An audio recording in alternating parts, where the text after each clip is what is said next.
sitting here today. And I'm really thrilled to be here, and I'm struck by something Michelle said there about how traditional song and choral music are actually closer than we think.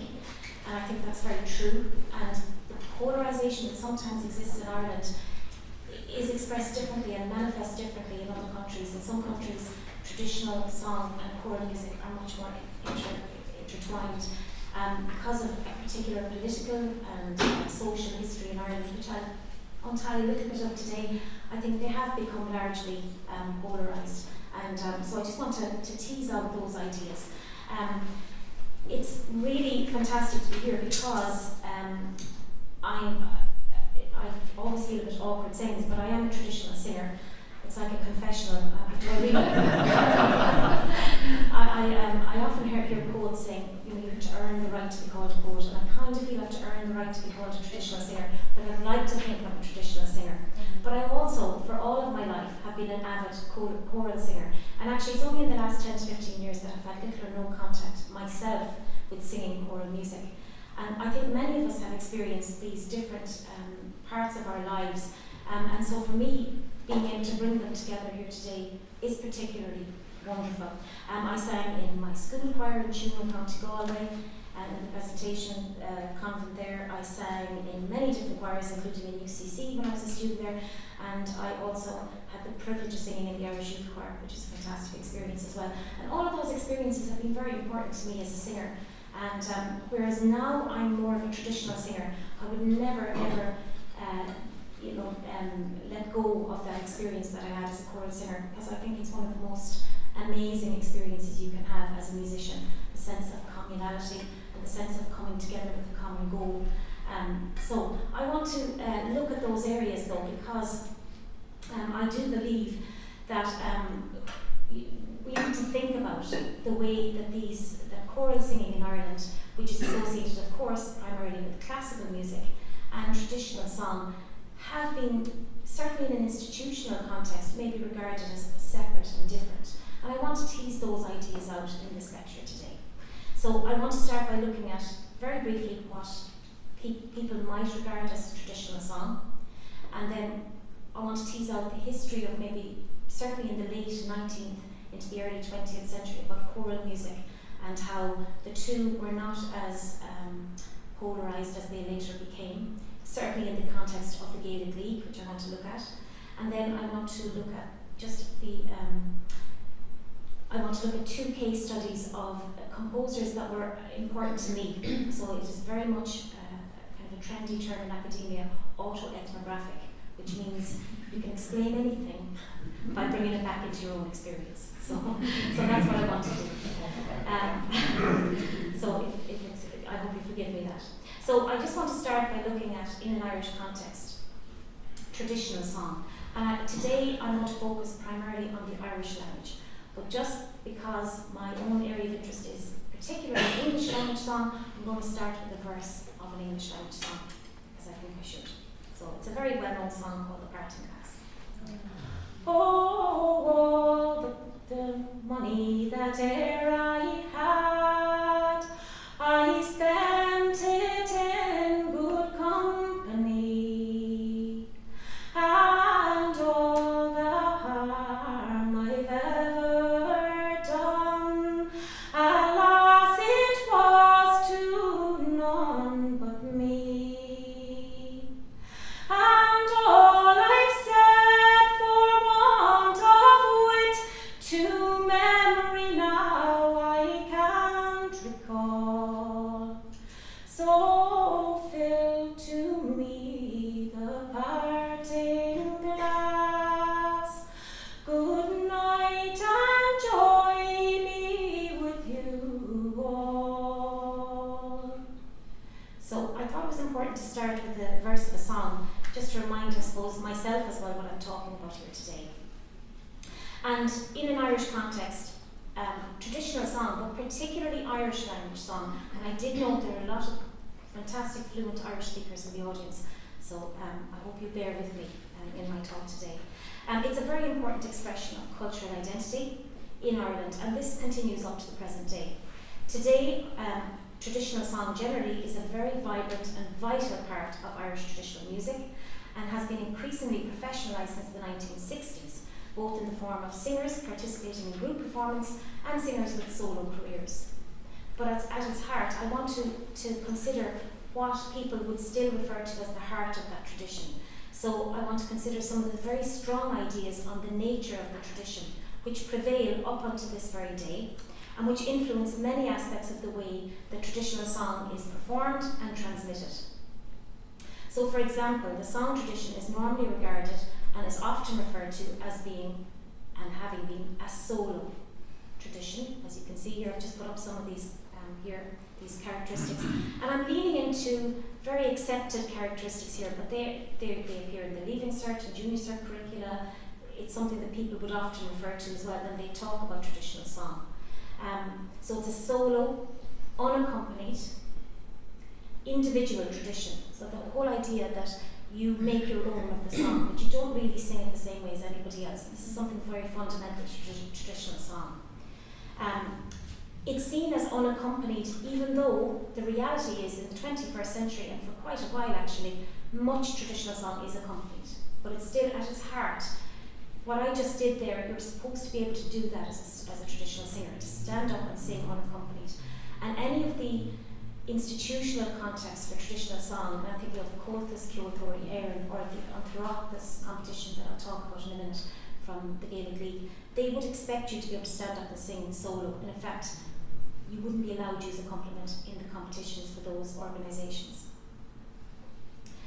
A prominent academic, particularly of Irish language song, Sean Williams, and she is female even though her name is Sean, she states, sean-nós is an Irish song genre characterised by unaccompanied performance in free rhythm, relative lack of vibrato or dynamic change, and especially by the use of rapid melismatic ornamentation. Songs can be performed in Irish Gaelic or in one of several dialects of English, and the choice of language has an impact on the proper ornamentation of each song. So this is something I'm not going to get into today, but there is a further polarisation which has existed in traditional song, and that is very simply between Irish language and English language. But just because I'm limited in time today, I'm going to concentrate mostly on Irish language song today. So you can see here, you're supposed to also be able to vary the song according to your own musicality and experience of that tradition. And I just put in as well community-based, because traditional song, I mean any music is community-based really, because it thrives in the context of communities. But there's something about traditional song in which you're expected to be part of a community which shares the kind of values and understands the aesthetic that you're singing about. As I said, the same is true of most songs. So I just want to look at sean-nós then, because as I said, sean-nós song, I presume you're familiar with the term sean-nós, which is translated as old style. And actually that term is particularly associated with early 20th century Ireland in terms of the Gaelic League and the competitions that emerged as part of the Oireachtas, which I refer to in a second. And it's seen as a very special manifestation of traditional song. And many people would not regard English language song as being part of sean-nós. We're not going to get into that today because it's very much a personal thing. But there are quite a number of people that would say you can't sing sean-nós in English. So there's that association. So it's an Irish term. It's usually you refer to a style of song, particularly associated with the Gaeltacht or the Irish-speaking areas of Ireland, a form of traditional or vernacular Irish song. Irish language is integral to a lot of people. And then I put in unaccompanied again just to stress the point that the unaccompanied nature of sean-nós is particularly important. So in order to contextualise the relationship between choral music and Irish traditional song in 20th century Ireland, which is the main focus of my talk today, I do think it's necessary to start in the late 19th century, a time when the idea of culture and nationalism was very strong, and when cultural organisations such as Cunra na Gaeilge or the Gaelic League were formed. All aspects of Irish culture were regarded as important to the notion of Irishness, which is a very important notion at that time. But it was undoubtedly the Irish language which was seen as the primary, most important marker of Irish identity in the drive towards political autonomy, and in terms of what was seen as a creeping Anglicisation in Irish society. This is referred to by many people, including Douglas Hyde, Padraig Pearse, in their writings at that time. So I just want to talk, just to give you some quick information, just in case you're not familiar with Conradh na Gaeilge or the Gaelic League. It was founded in 1893. There were earlier precursors in the 19th century, so including the National Literary Society. Traditional song was regarded as something which was important in terms of their remit and ethos, because they could see that it formed no part of the national school curriculum in the 19th century. So this was part of the concern. The primary concern was the demise of the Irish language and the promotion of the Irish language, but also song as a child of the Irish language was seen as a very important part of this also. And I just wanted to mention that the National Literary Society kind of morphed and started the Claisceadal movement, which is so important today, and promoted from its beginning Irish music and song as essential components of the Gaelic revival. And just to mention that Yeats was a member of that society. So to come back to the Gaelic League, its aims were to foster a cultural renaissance of Gaelic language and culture. When it was started, it was based on the principles of inclusion. So in fact there were, Douglaside is a good example, there were many Protestants part of the Gaelic League. And this remained the case to a lesser extent throughout the 20th century, but it soon became very much associated with the nationalistic cause and Catholicism.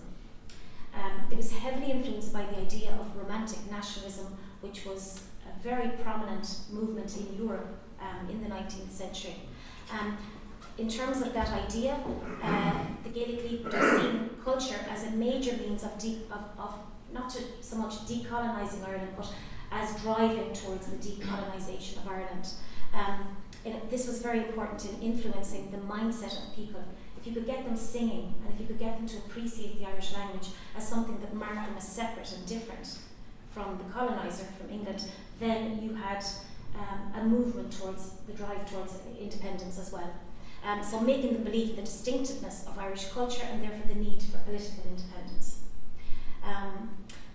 The Gaelic League also promoted this idea that particularly the rural peasantry who lived in Irish-speaking areas, especially on the west coast of Ireland, were the most authentic carriers of Gaelic culture. And I'll come back to that in a second. And I suppose at their heart, they had an acknowledgement that the culture and traditions of Ireland, and especially of these well-kept areas, were in serious decline. So the Oireachtas, or the system of competitions, was established by the Gaelic League in 1897, and it was modelled on a similar type of Welsh festival, which is another annual literary and cultural festival. I just thought again this was noteworthy that the same week the Claisceadal was held for the first time, which was organised by the National Literary Society, and it also had the aim of promoting Irish music and song. And because we're here to talk about choral music, I just noted that vocal ensemble competitions were held as part of the Claisceadal also from the very beginning. Just to say that the first Oireachtas was held in the round room of the Rotunda here in Dublin, and again almost the only focus was promoting the Irish language. It was held on the 17th of May in 1897. And although there was a focus also on some music competitions, so for example the uilleann pipes and the harp, Irish language song was one of the most important parts of the festival from the very start. So I just want to read this. I'm sorry if you can't read it, but I'll read it out for you anyway, because it's taken from a PhD graduate at the University of Limerick who did his research on the Oireachtas, and he was looking at sean-nós song. But I think this very much sets the scene for what I'm talking about, the subsequent kind of polarisation that existed between classical and traditional music, which wasn't there at the beginning of the Gaelic League actually. So if you bear with me, I'll just read this. And he says, 2 singing competitions, one for men and one for women, were organised for the second Oireachtas Festival in 1898, and a mixed choir competition was added to the schedule in 1901. During the early days of the festival, the Dublin Musical Society, augmented by Gaelic Leaguers, performed choral songs in Irish at the festival and elsewhere. This choir performed a mixture of Irish traditional song arranged for choral singing and newly composed material. It was, however, disbanded in 1904 because the choral concerts were making a loss. Surprise, surprise. It's always the same reason. The 1902 Oireachtas also led to the compilation of a series of songbooks, Claisceadal na Gael, under the editorship of Brendan Rogers and J.H. Lloyd, and in consultation with Hardbeck and Grattan Flood, very important figures in terms of Irish music. The centrality of Western art, choral music, to the Oireachtas continued on well into the 20th century. The following illustration, which I have put up here, taken from the 1950 Oireachtas, indicates that choral music at the festival was arranged for SATB. The various parts are written out in tonic solfa. The competition in question was titled Claisceadal or Áran Gaeilge, or Arrangement of Irish Songs.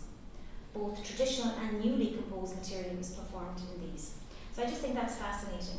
Now, one of the people that are mentioned there is a fellow called Robert Dwyer, and I just wanted to just mention him. This is from the National Library of Ireland, where they have a little bit about him. They have the manuscript of an opera, I know it's slightly off the point, but an opera that was written by him, which was performed at the Oireachtas in 1909 and again in 1910, and it was the first opera with the text completely written in Irish. So I just think that's very noteworthy. But he also was an arranger of songs for choral.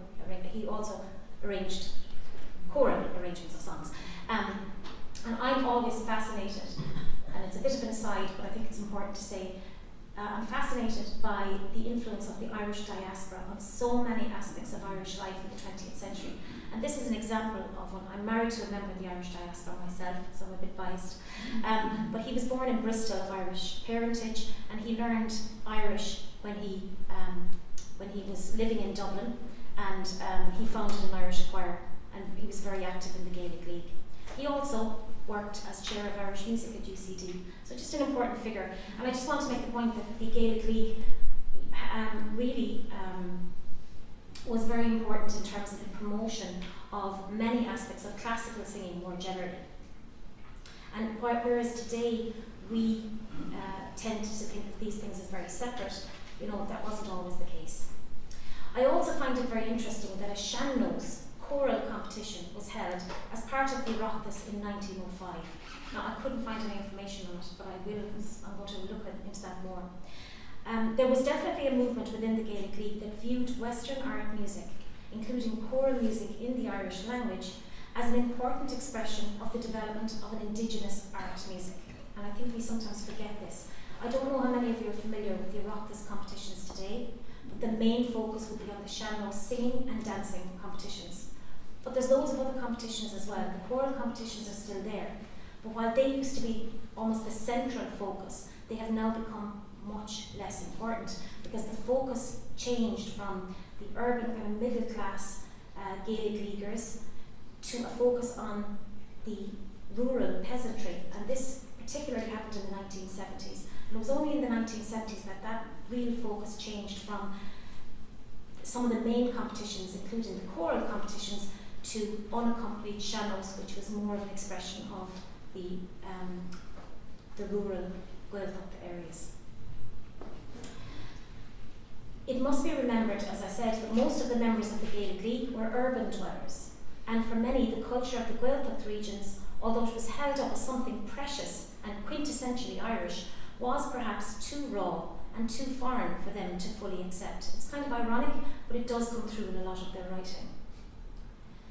Of course, for others in the Gaelic League, the culture of the Gaeltacht was of eminent importance. Like any organisation, there were different beliefs, different ways of looking at this. So for some people, they saw this is the most important culture. This is the most important cultural expression. It's the most authentic. And it was this which ultimately became the most important aspect of the Oireachtas. And a writer called Una Ní Lachnoin states that the highlight of the festival in the 1960s and 70s was the choral nights that were held in the Lord Mayor's house in Dublin. Choral and actually it wasn't until the 1970s that the Oireachtas was moved out of Dublin, and since then it's happened in loads of venues around the country, including Dublin, but the focus is on the Gaeltacht populations. And there's a very interesting story around that, and some of you may remember the kind of the striving towards agency that the Gaeltacht population were looking for in the 1970s. And it was to do, I think, with the fact that an English language television programme was being filmed in Choral in Connemara. Yeah, it was. My father's from Connemara, so I kind of understand a little bit of the mindset, and I think there was a real sense of rising up and just trying to look for agency at that time. Choral singing remains an important part of the Oireachtas Festival to this day, although its importance has been completely outweighed by that of the solo shallow singing competitions. So if you look, this is a fact, I went online because I love showing YouTube clips, I think it brings everything alive. I tried to find examples of the choral competitions at the Oireachtas, any examples of recent choral competitions at the Oireachtas, and I couldn't find any. But if you go online, all you'll see is the Sean-Nós singing competitions and the Sean-Nós dancing competitions. And you will also, all the YouTube clips are celebrating that. Also, TG Cahir tend to broadcast those competitions. Radio Gaeltachta will broadcast the Curly Reader or the Reader Cup Sean-Nós singing competition. But you don't really find the choral ones. Unless I'm missing something, I could not find them. But I just wanted to, just to make sure that I make the point that the choral aspects of the Oireachtas are a very important way for many people to engage not just with the Irish language, but also with Irish language song. And that has its roots right back to the very beginnings of the Oireachtas. So, not to dwell too much on that, but I just want to state a little bit about traditional song in Irish and English more generally, because there's a wealth of arrangements there in terms of Irish and English language song that have been arranged by many composers throughout the 20th century. I think it was a bit ambitious to try and cover the 20th century in this talk anyway, for me. But if you'll permit me, I'm just going to bring an autoethnographical, I like that phrase, perspective to the talk. I want to focus on two individuals who have been important to traditional and to classical music in Ireland, and who also have been important to me, and that's where I hope you'll forgive me. And they are Sean O'Riordan and Alois Fleischmann. So both composers, very, very strongly trained in Western art music, and both, I suppose, very much influential to me, because as a traditional singer and somebody involved in the traditional arts, Sean O'Riordan is one of those extremely important figures. But also Alois Fleischmann, because my PhD was on the sources of Carolyn's music, and his work on the sources of Irish traditional music, that massive 2-volume piece of work, was extremely influential on me. And I knew Alois Fleischmann in Cork, and even to this day I think the influence of his work on education in Ireland is still being felt. He was a very important figure. So I just want to talk a little bit about that. So just to say, I'll be placing O'Riordan in the context of further writing about traditional song in the late 20th century too. But just so that you believe me about autoethnography, it's something which has been becoming more and more important in terms of, well, I suppose the humanities more generally, but especially in terms of arts practice. So if you create a new piece of work, that in itself is being increasingly recognised as research. If you paint a beautiful painting, or if you produce an opera, or whatever you do as a piece of artistic work, it can be very personal, but it can always also be groundbreaking research. So Hee-Wan Chang has written a book called Autoethnography as Method, and this very much resonates with me. She talks about telling stories is an ancient practice, perhaps as old as human history. And that's what I'm doing here. I'm just going to tell you a bit of my own story, intermingled with the stories of these two individuals. She talks about the basic premise that culture and individuals are intricately intertwined. We can't really separate ourselves out. So I just want to lean into what could be called confessional tales and ethnographic memoirs. So leaning a bit into personal experience, just a small bit. And this is sometimes called what went on in the backstage of doing research. So in terms of this particular talk. So for any of you who are familiar with Irish music in any of its forms in the 20th century, you'll be familiar with this individual, Sean O'Riordan. And as I said, I just want to put his ideas and opinions on this in the context of further writing about traditional song in the late 20th century. and I promise I'm coming to choral music soon. O'Riordan was a composer. He lived from 1931 to 1971. He was a composer trained in the Euro-classical tradition. He was appointed Assistant Director of Music at Dwyer in 1953. He resigned from this in 1955, and then he was appointed as the Director of Music for the Abbey Theatre, and which was the National Theatre of Ireland. And between 1959 and 1960, he achieved national and international acclaim for his film scores. And during his time at the Abbey, O'Riordan became increasingly interested in the Irish language and Irish traditional music. He did not grow up with this. He was born in Dare in County Limerick as John Reedy, and became increasingly obsessed, I suppose, really with the Irish language and Irish music towards the end of his life. This led him to form the Irish traditional ensemble Curated in the early 1960s, and this presented an alternative form of traditional ensemble than that of the Céilí bands, which had been promoted by the Gaelic League since the late 19th century. But by the mid-1960s, O'Riordan had all but turned his back on Western art music. By this time, he had become one of the most well-known and authoritative figures on Irish traditional music. He presented a series of radio broadcasts in the early 1960s titled Our Musical Heritage, and the transcript of this was published posthumously in 1982.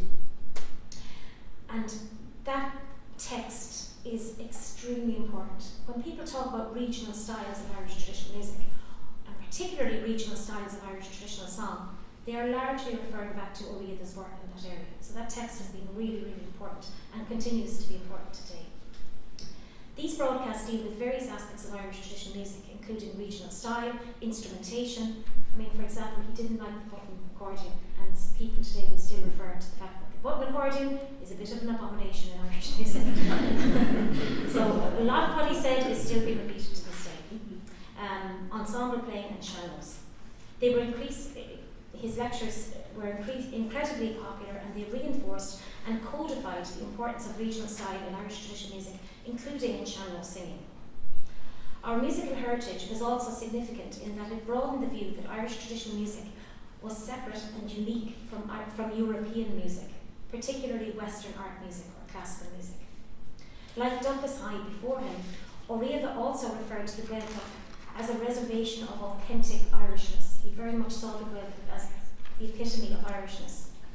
In other words, he imagined the Gaeltacht as a marginal survival of an older and more authentic pre-colonial Ireland.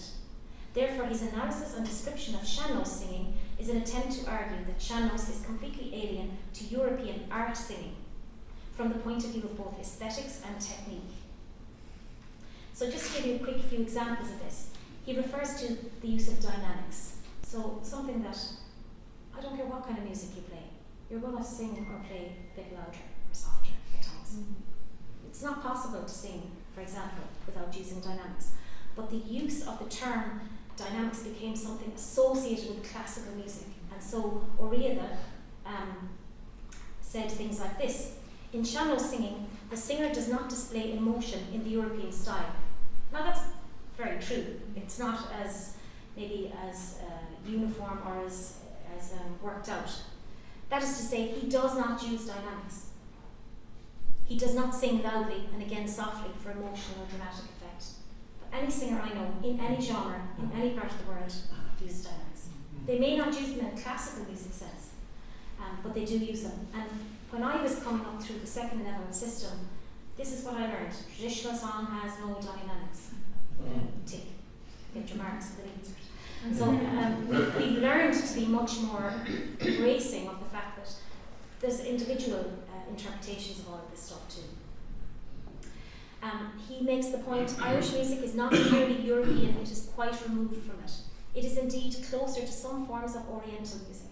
This idea of Orientalism was very close to O'Riordan's heart, because it was anything that kind of separated us from the idea of European art music was something to be welcomed. And he writes this again and again in many different contexts. He says, the first thing we must do, if we are to understand it, is to forget about European music. Its standards are not Irish standards, its style is not Irish style, its forms are not Irish forms. Now, there's a certain amount of truth in everything, and there's a certain amount of truth in that, but I suppose what I'm picking up on is, again, the polarisation. I mean, whether I think most of us would agree, and I think we probably nearly always have agreed that we were Europeans, that we were on the periphery of Europe, but we're closer to Europe than the Orient, let's face it. So, and we've always been affected by European music reforms, in terms of even say the kinds of music that were played in the big houses of Ireland in the 17th and 18th centuries. But it became very important to note that Ireland was separate and different, very much picking up on a similar rhetoric that was there from the late 19th century, again very strongly culturally nationalistic. So he also states that dynamics are employed occasionally by West Munster singers in order to draw attention to a phrase or even a single note. And this is noteworthy because in a later quote he says, in Shannon singing, the singer does not use dynamics, he does not sing loudly and again softly for emotional or dramatic effect. Micheál Sulivan has written quite a lot on Oreada, and he says that Oreada was fascinated with what he says is the broken tradition of the Irish harp, and that Oreada's, and I quote, awareness of indigenous oral tradition, art music forms within global musical heritages encouraged his journey towards the idea of an indigenous Irish classical music based upon Irish oral tradition music which might bypass Western classical music. That's a quote, music heritage, that's a quote from Micheál Sulivan, talking about Oreada deliberately trying to bypass Western classical music heritage. And again, just to make the point, I don't want to labour the point too much because Oreada was very much of his time. He was writing this in the 1960s, and again, it was a particular time when Irish traditional music was not part of, well, it was a little bit part of the university system, but it certainly wasn't as integrated as it is today. I know, and she's not a very old woman, I know the first person who played the uilleann pipes for her Leaving Cert practical. When I was doing my Leaving Cert practical, I did classical music, and it was great. I loved playing the piano, even though it was terrible. But I think he was reacting to that as well to a certain extent, so we have to look at it in the context of its time. And many of the first academics of Irish traditional music, like Oreada, were almost apologetic in making a case for the validity of Irish traditional music. This music form was almost always compared to Western classical music tradition, which was seen, it was really strange because it was held up as an elite music that people would aspire to, yet it was seen as the music of the colonizer. So in order to make a case for Irish traditional music, they had to often polarise it a bit and say what it wasn't, and what it wasn't was Western classical music. This is perhaps a very challenging aspect of traditional Irish song, especially when we look to the interactions between choral music and Irish traditional song. The fact that they are often set up in opposition to each other. And for me, just on a personal note, I find this very challenging when we go to teach traditional singing in the University of Limerick, because people will often tell you can't teach traditional singing. There's several people who've written about this and talked about this. You're supposed to just pick it up from the ether. They say things like, it's as natural as the air you breathe. The idea that you can't really teach it, and that in itself is quite exclusive, because that means if you're not from an area, or if you haven't been lucky enough to inherit it from a family member or somebody in your region, then you're almost excluded from it as well. So that's quite challenging. And it's, again, I believe, part of this idea that if you teach it in a certain way, that's almost, you're making it classical. You're going to standardise it, and that's not good. Another example, which is very interesting, is the whole debate on vibrato. I'll be here all day talking about this. But this is generally regarded as a foreign feature to traditional singing, and it's not desirable. And we see this in so much writing. And again, my husband would never sing in public. He'd kill me for saying this even. But when he sings, he's got this kind of natural vibrato. He can't stop himself from doing vibrato. And he has never been classically trained. Many traditional singers sing with a vibrato in their voice, and they're being true to their own voices. But this idea that vibrato is foreign and it's not desirable, I think is often equated to the whole notion of classical music. You can't sing with vibrato because that's a classical music thing. Now I can see, obviously an awful lot of classical singers do not sing with vibrato, but I'm just talking about the way it's viewed in many writing. So for example, Cmos O'Connell in 1978, he states that a traditional singer does not use vibrato. Sean Williams, who was quoted earlier, states in in 2011. That vibrato is not a common feature of chameau singing. She talks instead about the desirability of a straight, thin tone. And later on, earlier as well in the 1970s, Brendan Brannock, another very important text, Folk Music and Dances of Ireland, he states, the use of vibrato, of dynamic and dramatic effects is absolutely foreign to the traditional manner, a characteristic which is also shared with plain chant. Now, some of these texts were written quite a while ago, but they continue to have importance in terms of the way traditional music is conceptualised. And where this becomes problematic is when you do have singers who do sing with vibrato. Now, I don't know if you've ever heard Sean Dahora from Kerry. He has an extreme use of vibrato in singing, and yet he is held up as an icon of traditional singing. So, several people, Eilish Ní Thuilleoin, Sarah Macomb, people that would be very regarded as traditional singers, many of them use a form of vibrato. And with many people, it's a really integral part of their identity as a singer. So it seems to be readily identified with classical singing and seen in some ways as threatening the integrity of the traditional sound, even though the reality of traditional singers doesn't always reflect this. And as I said, a lot of classical singers don't use vibrato either. Vibrato is a technique used according to personal preference, and there are lots of different types of vibrato employed in very diverse contexts, very separate from the way it is normally conceived of in classical singing.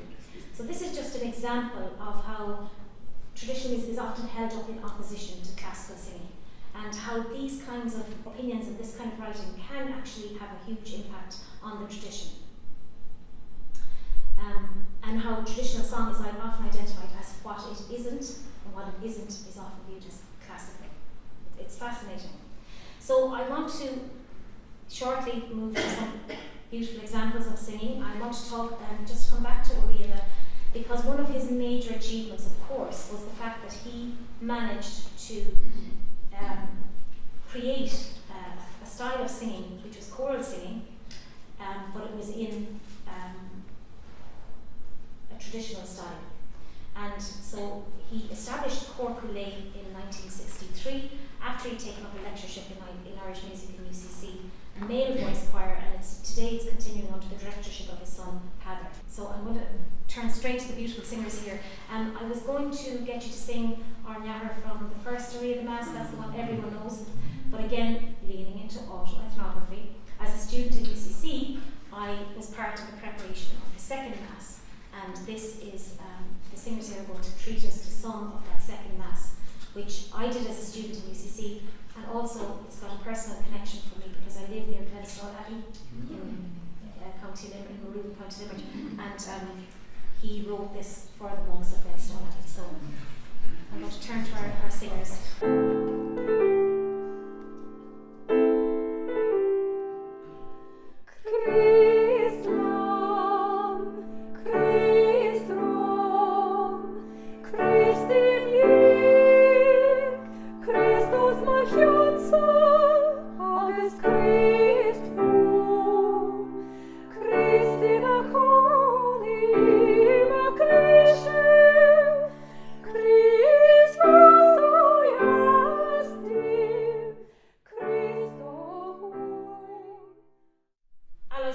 Is another very significant figure for Irish traditional music. Now, I'm not going to tell you much about him except that he was somebody who had a duality in terms of his ethnic background and in terms of his musical life, because he was born in Munich.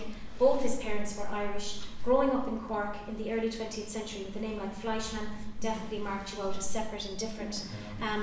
Very high achiever. He was very, very highly trained in classical music, including studying in Munich when he was young, and came back then and took up professorship of music in UCC when he was only 24. I always start feeling a bit inadequate when I talk about him. He got the first place in Ireland in about 3 or 4 subjects in his leaving cert as well. He was unreal. And one of the things he did, of course, was founded the Cork International Choral and Folk Dance Festival in 1954. And he was somebody who he never let things go very easily. He was decades in charge of many aspects of Irish musical life. One of the things he did, he sometimes wrote under the pseudonym Murish O'Ronan between 1934 and 1941. So if you do look up on the Contemporary Music Centre, if you're looking for his music, much of his music is actually under Murish O'Ronan during that period. And the reason for that was because he was very strongly Irish nationalistic. And it was a lot to do with, I think, his German background. His father was imprisoned and eventually deported during World War I. The family were very friendly with Daniel Corkery and also the McSweeney family. And it was really strange. I was coming out of here and there's a photograph of, I think it's Mary McSweeney, who was a sister of Terence McSweeney, who was a great friend of Fleischman's parents, and he was constantly in their house. And he died in Brixton prison, I think it was in 1920, on hunger strike. So again, he was very much in touch with Irish nationalism. Also, he had a very strong sense of Irish identity in terms of the Irish arts. So he was very familiar with the writings of Yeats, O'Connor, O'Casey. He visited Peg Sayers in the nursing home before she died. If you're obviously familiar with the book Peg. So he brought a huge amount of knowledge of Irish culture and language generally into his own music. But he still was very, very much trained in Western art music. And for me, I always found that very interesting because the 2 volumes of the Sources of Irish Traditional Music are an amazing resource, I think, for Irish music. I don't think people use them as much as they should. But he also was, of course, a prolific composer. So I just want to finish by just to say that I hope I've given you some perspectives on the rich interactions between choral music and traditional song. I hope I didn't focus too much on the historical thing, but it's important to kind of understand sometimes when we don't think about how things become separated and almost looked at differently, especially when in our own lives that reality isn't true, then we can kind of accept it as the norm, and I don't think we should do that. I think the connections are there between choral singing, between traditional song, and there's a huge richness in the repertoire that is part of the intersections between the two. And just to finish up, and this is a coincidence, Deirdre, who was singing so beautifully there, has, I was scouting around, I was thinking, what's available in the 21st century, because I started in the 19th, what's available in the 21st century as a resource for people who might be interested in traditional song and choral arrangements. And I came across this, which is Deirdre's website, called Choirs Can, and it's got a series of recordings, as well as, I presume the music is there as well. Yeah. So, and I'll just play you a blast of Rautu Arungari, which I think is just so beautiful, and it kind of, it's just very appropriate.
I'm not saying we don't offer it to the world, we do, but I think we can offer more. And what strikes me about that recording is the beautiful ornaments and the fact that it's Irish voices singing that.